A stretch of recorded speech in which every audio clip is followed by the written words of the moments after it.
Sandali, kailangan lang ba namin kilalanin yung bangkay? Tama yan. Ay, sandali lang. Bakit naman kami ang kikilala? Kasi sigurado po kami na kilala niyo ang sinasabi naming bangkay na may palayaw na miseryas. Sumama na kayo sa amin. Paano kung ayaw namin? Makinig kayo, kailangan niyo po talaga sumama sa amin. Sa ayaw at sa gusto niyo. Ay, Choi, sumama na lang tayo.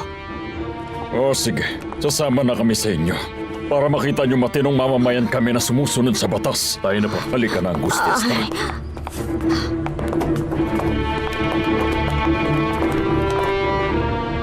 Baka isipin yung baliw ako pero gusto ko lang sabihin to talaga. Ano ba yon? Natatakot ako sa iyo, Iha. Mama, sa tingin niyo po ba kaya akong lokohin ni Anibal? Lucy, Pasensya na po pero nag-aalala talaga ako ng husto.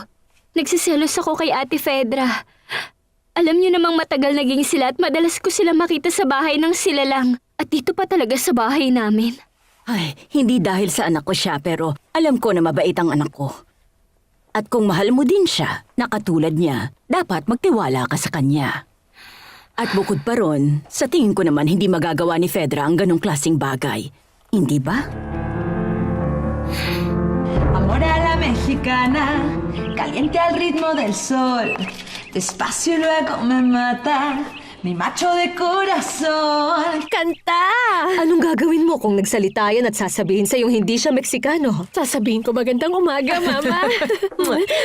Eto, bumili ako ng dyaryo. Dahil sabi, nakita nila na nandito ka. Talaga? Patingin nga.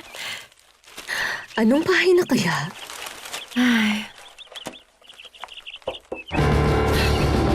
Nakita ko na.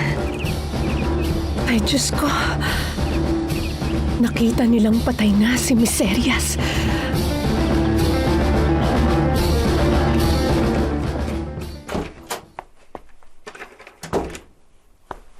Umalis ka sa kwartong to ngayon din. Sinabi ko nang wag mo na akong pupuntahan. Alam ko pero hindi ko na matiis. Gusto ko palagi kitang katabi. Lagi. Tumigil ka, sabi. Bakit ba ayaw mo ha?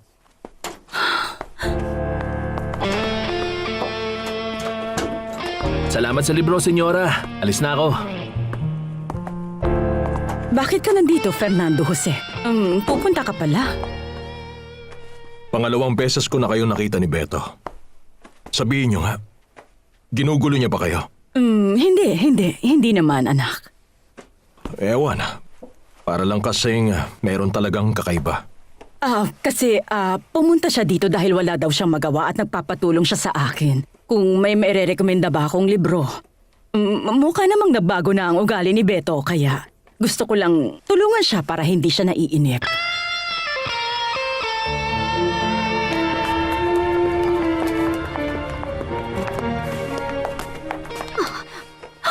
Kilala niyo? Oo, siya nga yan. Tama nga, sigurado. Wala pong kaduda-duda. Siya si Miserias. Siguro isipin na lang natin ngayon na makakapagpahinga na siya. Hindi niyo alam kung sino ang pumatay sa kanya?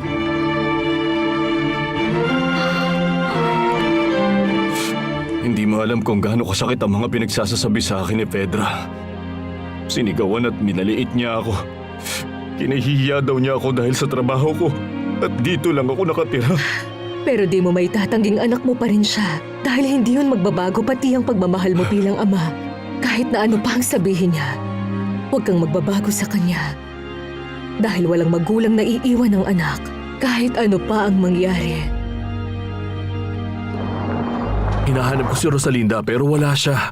Alex, kailangan mong maintindihan na hindi mo nahawak ang buhay ni Rosalinda. Hindi na ngayon. Hindi na siya yung babaeng walang alaala at hindi alam kung sino siya at pinangalanan mo. Alam kong hindi siya si Paloma. Siya na si Rosalinda. Pero ayoko pa rin na mawala siya. Ginawa ko ang lahat kagabi para protektahan siya sa panginsulto ng mama ni Fernando Jose. Ayokong gumawa ng kahit anong iskandalo para masira ang career ni Rosalinda. Pero hindi rin ito magtatagal. Alex, saan ka pupunta? Anong binabalak mo, ha, Alex? Alex! Pumunta ako para sabihing mali ang ginawa niyo kagabi. Hindi niyo dapat sinasabi ang mga ganong kay Rosalinda o kay Soledad.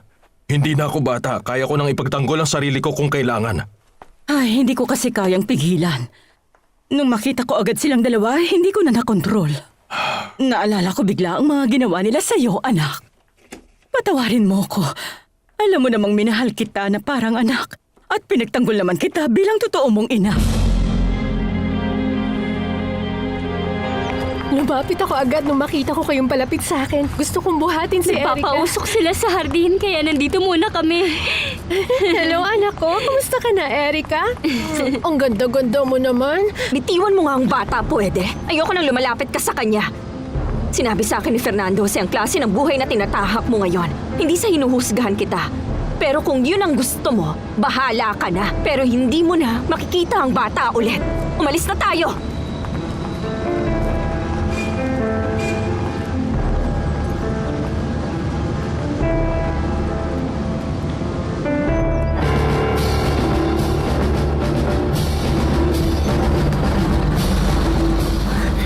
Magandang umaga. Sinong hanap niyo, senyora? Ikaw ba si Fernando Jose?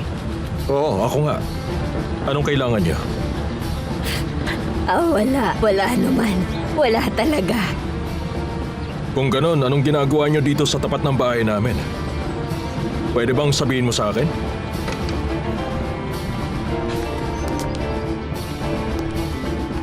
Wala talaga pangako.